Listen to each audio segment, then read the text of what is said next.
Yo, what up, though? Recorded by Richter, back with a brand new music segment for you. As I've been teasing in my last several shorts and on that piece I did on Kendrick, that I'd be back to review Baby Keem's Casino, and that is exactly what I am here to do today.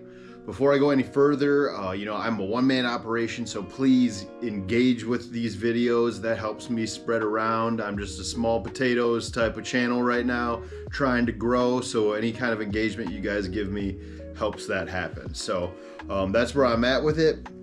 But let's get into this thing.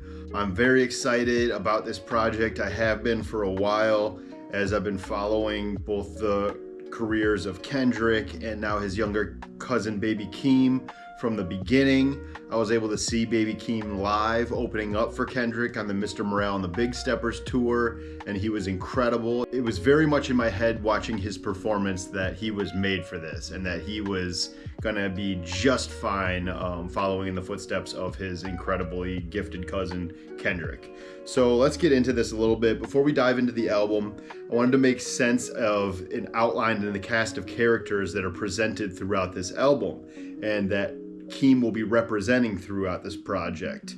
Prior to the release of Casino and as a part of the album's rollout, Keem released a 3-part documentary series on his YouTube channel, shot through the lens of his Aunt Connie for the most part, aside from like the interview clips and stuff from different family members. But all the home movie footage was Aunt Connie. So here is the cast of characters that we're going to be hearing about throughout the album.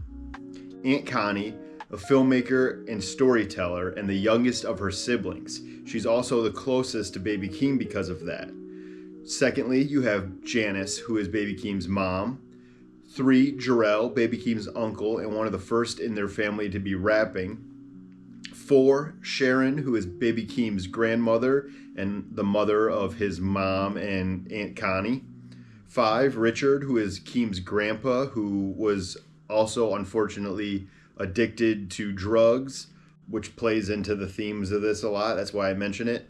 6, you have Tracy, which is Keem's uncle and Connie and his mom's brother.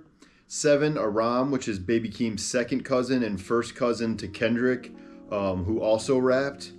8, you have Kendrick Lamar, who is Keem's second cousin and first to his mother and Connie. 9, Boo Man, which is Baby Keem himself. 10, Bay, which is Keem's auntie who lived in Vegas, who they became close with when the storyline moves there. 11, which is Juan Martinez, which is Baby Keem's childhood friend. 12, Keem's friend who is censored, so you don't really know his name or his face, but he claims to be one of Keem's best friends from the childhood years in Vegas as well. And then 13, which is Jackie, who is Keem and Kendrick's auntie who also rapped. Now, Baby Keem was born in 2000 in Carson, California. Although his family lineage actually started in Chicago, they moved to Long Beach while Keem was only 2 years old in the year of '02, and moved again to Vegas around '04, after his mother and Connie's grandmother passed away, unfortunately. It's where Keem was raised from 4 years old on. Around this time, Keem's grandmother would be granted custody of Keem, as Keem's mother was largely still a kid herself, trying to navigate through addiction and trauma and life as a single mother under difficult circumstances. She would be the one to teach Keem everything, how to read and how to write. Vegas is where Keem's mother, Janice, would start to fall very heavily into her alcohol addiction. And because of this, Keem was forced to become responsible at a very young age. He took care of the household responsibilities and looked out after his family. He started building a bedroom studio from scratch at a very young age and got heavily into making beats. There's a line that his unnamed friend said that really stuck with me. After Kendrick, his older cousin, told him to upload his own music to see if he can garner any attention online, and that's exactly what he did. His friend said Keem was persistent in this. He would upload songs, get 2 likes, and that wouldn't stop him. He would keep going until opportunity found him. I resonate with this statement heavily. I'm on a different journey in journalism, but that is what it takes. You have to be willing to work very hard for very little attention for a very long time. Something that Keem clearly has that Kendrick has always had is artistry. To me, what makes Keem and Kendrick stand out is this. I'm sure there is plenty of underground hip-hop heads that roll their eyes and scoff when people say that Kendrick is the best, but he is, and it's not for the reason of just technical rapping ability. Some amazing rappers just don't put together great albums on the same level because they're not in service of the song first. They are in service of their bars and ego, when there's so much more that makes a great rap song than just rapping ability. There's beat selection, how you flow over the beat, the delivery of the words, when to leave space, concepts, storytelling, and so on. I think that this here is what got Eminem a lot of criticism in the later half of his career. It feels like he's more so trying to impress himself than focus on, does this song sound like something that I want to listen to? Triple flows be damned if the song sounds like crap. It's also this that separates J. Cole from Kendrick. J. Cole is a great rapper, and on a technical level is comparable to Dot for the most part, but Dot beats Cole in artistry by a mile, in my opinion. J. Cole's production a lot of the time is safe, when Kendrick's will challenge the sounds your ears are used to. Kendrick is a master of vocal inflections and playing with his voice and characters, something that Baby Keem is learning very well. Baby Keem and Kendrick may sound like three different people on one song sometimes. So that is gonna play heavily into Casino, and I wanna get into this now that I've got the general outline of where you're gonna go here on this project. This album starts with a song called No Security. The song starts with a sample that sings, I just want the truth, all I want is you, which essentially to me is the theme of the album that is established here. Baby Keem for the next 11 songs, 12 if you bought the vinyl or physical release, is going to unpack his truth. Honestly, these albums from artists tend to be my favorite ones in a lot of great artists' discographies. I truly enjoy the raw, unapologetic character building. The deep introspection is what's relatable to the listener, the come-up story that makes you feel deeply and inspires you at the same time. Let's continue on now. Now, in between this album and the Melodic Blue, a lot of time has passed, around 5 years. A lot can happen in 5 years, and he brings us closer to that almost immediately, disclosing the passing of his Uncle Andre. It seemed his Uncle Andre had either a drug or alcohol problem, as he feels guilty for not offering him help once he had the means for the resources to do so. He then proceeds to let you in on what his life is like as he rose to prominence in the music world and the problems that came along with it due to the vices of various family members, including himself.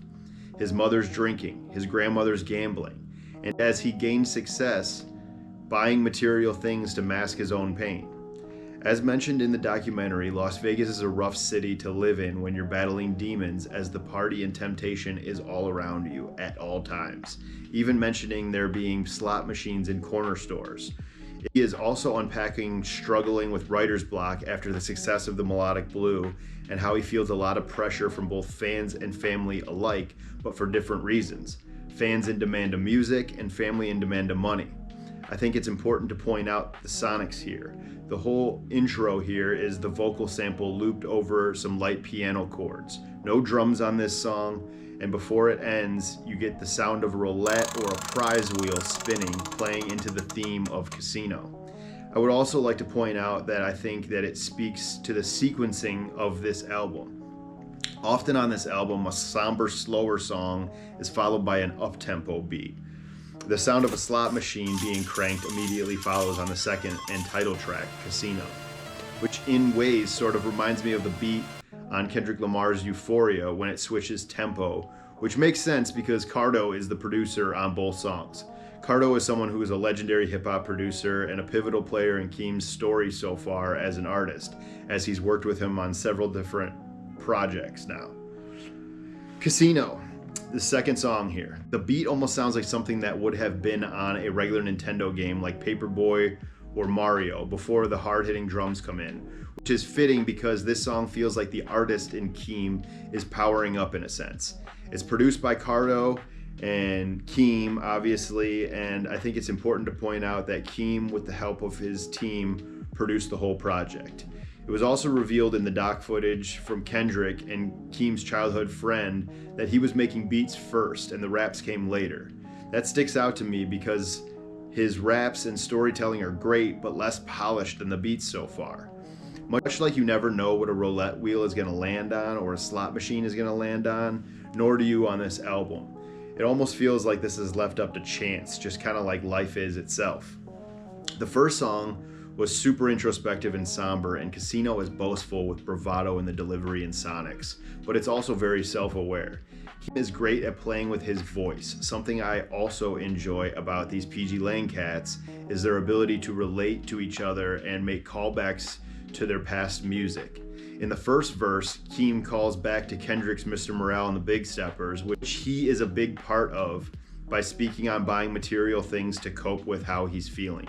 He raps, "Dave bought so many watches, I went and got one and didn't even dial it." On Kendrick Lamar's United in Grief, Dot raps, "Bought a couple mansions just for practice, 500 in jewelry, chain was magic, never had it in public, late reaction, 50K to cousins, post a caption. Pray none of my enemies hold me captive." In the same song, he also raps, "I bought a Rolex watch, I only wore it once. I bought infinity pools I never swimmed in. I watched Keem buy 4 cars in 4 months. You know, the family dynamics on repeat." And then finally, "Dave got him a Porsche, so I got me a Porsche." The Dave both Kendrick and Keem are alluding to is Kendrick's longtime best friend and business partner in PG Lang, Dave Free. Keem concludes the first verse with, "I just cleared $1 million, it didn't excite me." In a lot of ways, to me, this album feels like an extension of Mr. Morale and the Big Steppers. It feels like it picked up where that album left off in a sense. It continues with that theme. On Mr. Morale, Kendrick basically presents a therapy session to you, unpacking all the ways in which the way he came up and generational trauma shaped everything about not only him, but other family and friends from similar circumstances. Keem is doing that here on Casino. Keem was also a big part of Mr. Morale, both in the vocals and the production. A lot of these themes of coping follow into the next song, N95 on Mr. Morale and the Big Steppers, that Baby Keem himself produced for Kendrick. And then he would be in the production again 2 songs later on Die Hard. Anyhow, that's not what we're talking about. Back to Casino. The next line is Keem switching up the flow, adding a vocal inflection to the end of each word. He kind of does that like up thing on the end of Bridgeway, and he does that on the next several lines on the album. And Scott Bridgeway is a producer on a lot of these songs.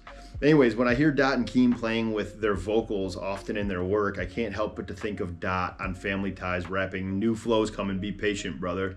That's a wonderful thing about them. They deliver on that promise. Some rappers stay in the same flow patterns their entire careers. Keem then lets you back in on the family dynamics by saying, "I tell the aunt all my secrets, that's really my twin, like I look in the mirror." I think here he's talking about his Aunt Connie, who is the aspiring filmmaker in the docs. She said that her and Keem were the closest, and people look at them more like brother and sister instead of aunt and nephew. After spending the first part of this song discussing his insecurities, doubts, and worries, it now feels like Keem is stepping back into the confidence, exclaiming, "I'm back on my business, feeling alive, we killing them boys," right before we get this fun, childish vocal part right here. Then we get a tempo change right before the next line is delivered. For the rest of the song, Keem goes in between boasting and feeling insecure, which I think is the juxtaposition that makes this song interesting. It's also when he mentions the passing of an important character on our list of family members outlined in the start of this. He talks about his grandmother Sharon dying and going on a drive down 95 crying. I point out 95 because it's the road that's been mentioned before in Keem's work on the Melodic Blue Deluxe on his song Highway 95. And it would be mentioned again on part 2 of that later on this album. From looking it up, Highway 95 seems to be a main highway in Vegas that runs north and south, connecting to different cities like Reno. I also can't help but to think of the song I mentioned prior to this, N95 by Kendrick, which was produced by Keem.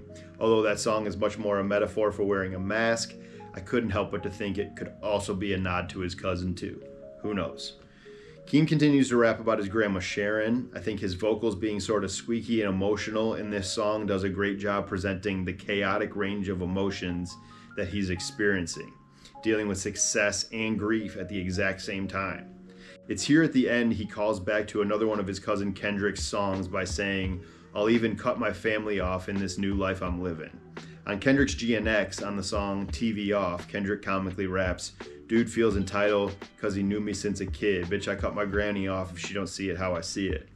The song winds down with Keem basically taking aim at an unspecified rapper while continuing the story of a battle in work-life balance, with the song ending with those same very creepy before transitioning into another shift in sonics to the third song. Birds and the Bees, this song here feels like a deep breath of fresh air after a bout of anxiety, like a release of tension. It's a little easier on the ears with a slower tempo and pitched up vocal sample, almost comparable to the tempo of A Run Girl by David Banner. After the deep introspection and chaos of emotions within the first two tracks, Keem delivers a much more playful record in this. This song has a ton of radio appeal in my opinion. The first time I heard the album, I thought to myself this could be the lead single. The song has a bouncy flow, and Keem is more or less rapping about the player lifestyle that comes with status. This is a short, bouncy record that I truly love, even if it's not saying or revealing a ton.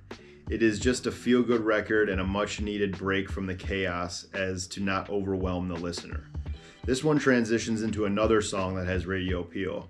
Bouncy, but even slower than the previous song, and that's Good Flirts. Good Flirts, featuring Momo Boyd and Kendrick Lamar, is the fourth song on the album.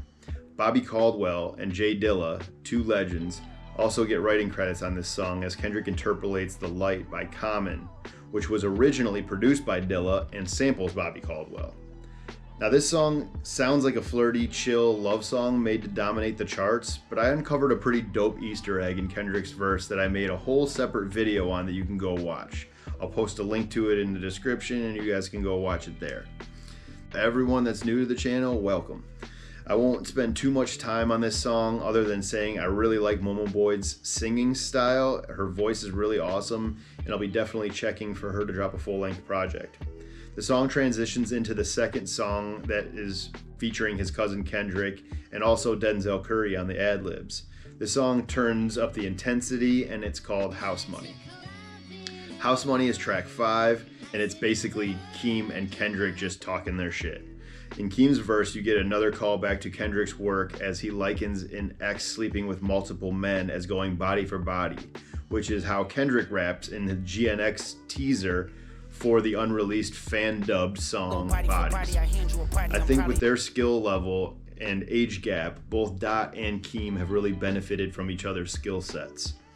In Keem's verse, there's a bit of duality there, as it seems like he's calling out different rappers, but could truly just be talking about himself here.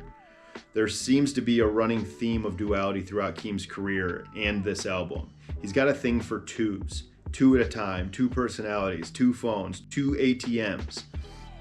Likely is intentional, being that it's PG Lang and that's how they operate.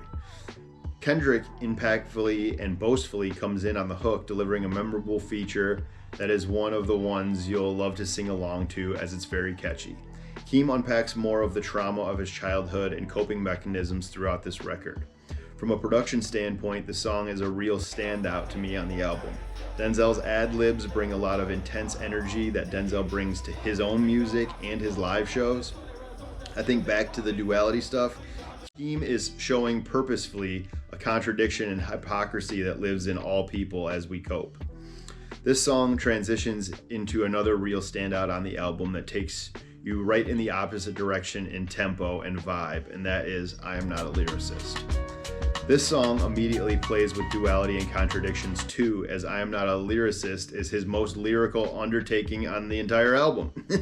A lot of people were pointing out the comparisons to Outkast and Andre 3000 and Section 80 era Kendrick, and even a bit of Mac Miller in the singing of the hook. To me, I get a bit of Outkast's song Aquemini, from this album right there, which is a deeply introspective song that touches on familiar topics to this album. I would also like to point out the dramatic shift here in how Keem's vocals sound on this performance. It's much more akin to how he speaks. It's much deeper than the nasally voice we hear him in a lot. Danny Brown is another rapper who will play with this and has the ability to sound like two completely different people. This song is a somber storytelling song about the hardships of growing up in poverty in Vegas around a family with several addictions. I think there's a lot of power and poetry in the verse on lines like Mama called me bipolar, Grandma called me boo man, drugs in the baby stroller, needles in the playground sand, and on the hook where he says, This one is for the foster children, for the runaways, the underworld, and the underpaid. That line made me sort of emotional to hear the first time I listened. There's power and relatability there. He does a great job in the next verse displaying the varieties of vices that exist in Sin City. When you get to the hook, it's where you're reminded of Mac Miller's influence a bit before Keem starts singing in his nasally voice. I actually think his singing voice in this pitch works. I enjoy it. It's raw, not perfect, but it has punk appeal to me. It's not really trying to sound like a singer, it's just more melodic in a sense. Next, there's a specific section that follows in the song where I really hear the Three Stacks influence, mostly in the cadence on how Keem starts rapping.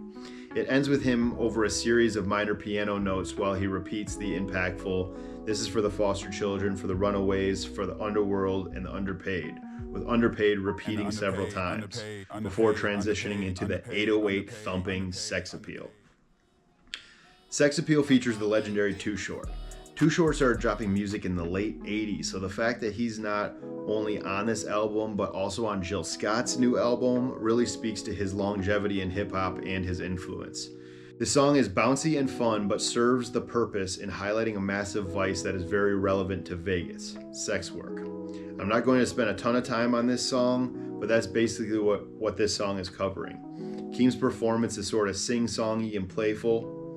If you bought the physical release of the album, this song transitions into track 9, Tubi. If you're streaming it, it would be Highway 95 Part 2. But since I copped the vinyl, we're going to start here with Tubi. Tubi features Che Akru and is a fun melodic tune that is downplayed bouncy beat with Keem flowing in a bit of a melodic lo-fi vibe. It sounds like the type of vibe that is more popular with his contemporaries in his age range in hip-hop music. It kind of calms you down from the hard-hitting vibe of Sex Appeal and gets you ready for the somberness and downplayed tempo of Highway 95. Highway 95 Part 2 is another big standout of the album to me. Not only is the production outstanding on this song, but Keem's flow on it is super original and unique. I'm always going to champion an artist bringing new flows to the game and advancing the art form. Like most of the album, this song is a sharp contrast in sound from the last one, fitting into my theme of contradictions that run throughout this album. I've heard Keem liken this to humanity and the human condition in his interviews. This song is very relatable to me because Keem is suffering self-doubt and frustrations with himself.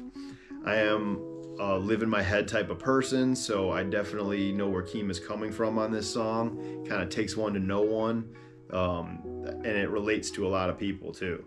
The life circumstances he's speaking to on this song make you feel deep empathy for what he's gone through, but there's so much inspiration in hearing this perspective from someone who's persevered in spite of it all. I would also like to point out what a weapon it is in hip-hop to be able to craft hooks well. That does not come natural to a lot of rappers, and I think Keem excels here, and it will benefit him greatly throughout his career. Styles P is another rapper that does this well, just to name one for example. I'm very excited to see where Keem goes artistically from here. Sometimes he makes me think of A$AP Rocky with his desire to explore different sonics that aren't typical to hip-hop. I could totally see Keem doing a punk rock album one day if he really wanted to, and it would work because his music doesn't allow you to box him in. This song transitions into the dark and droning Circus Circus Freestyle. Circus Circus Freestyle to me has big Schoolboy Q energy in the sonics. I could totally hear Q on this cadence over this beat. The two of them do have history as Keem produced Num Num Juice by Schoolboy Q. But anyhow, this song is what I like to call puffing out your chest music. Keem is talking his shit while going in and out of many different flow patterns. The beat is very cinematic too. The song does feature some deep lyrics, but also feels like Keem saying, beat switches, I got 'em. Flows, I got 'em. Characters, I got 'em. This song transitions into a song so left from the rest of the album that it took me a couple of listens and to run it back and kind of get into the zone for it, and that is Dramatic Girl. Dramatic Girl features Che Akru and almost sounds like it came from an indie band in 2010.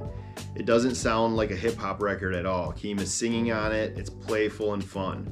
My first listen through, I wasn't sure how I felt about it honestly, but with each listen, it grew on me more and more. It also deepens my point on Keem taking his music wherever he wants. He did this on the melodic blue well too. It also ties me to thinking this album feels like a continuation of Mr. Morale again, because it's talking of themes of taking off your mask and living in your truth, and that there's power there. A theme not only did Kendrick play with, but Tyler did that well on his very personal Chromacopia. I could see Keem's next album taking a lot of creative risks like this too, now that he has this deep autobiographical album done and cemented. Just like the contradictions and juxtapositions on damn near every song transition on this album, it switches sound palettes heavily for the final track. It starts with more casino game sounds of someone losing, the slot machine saying better luck next time before No Blame starts, the final song on the album. It is the conclusion piece, and it's very somber. Keem hasn't won the game of life yet, and this song to close out the project is a personal letter of sorts to his mother, and is a very touching as a listener. It matches the energy of a One Mic by Nas, or A Man at the Garden by Kendrick, or even Mother I Sober by Kendrick, off the end of Mr. Morale. This song is also, in a sense, feels like a bookending to the album, as it shares a theme and overall vibe of the opening track. It's probably his most personal lyrics on the album, which says a lot because he really let you in a lot here. I couldn't help but to think of personal albums like The Book of Ryan by Royce da 5'9", or Ready to Die by Biggie, that are just those great autobiographical rap stories which we've been blessed with over the years that really feel like you're watching a movie. I think this album was sequenced in a very engaging and wonderful way too, and I cannot wait to see him on tour. I can't wait to see him in the same building that I saw his older cousin Kendrick at 14 years prior on the Good Kid, Mad City tour, which was much, his casino, in a way, telling his autobiographical story. So shouts to Keem, shouts to Kendrick. I hope you enjoyed this one. Again, like, subscribe, and comment if you could, and we will see you soon. I have some more pieces that I'm going to get back to you guys on, so we'll see you. Peace.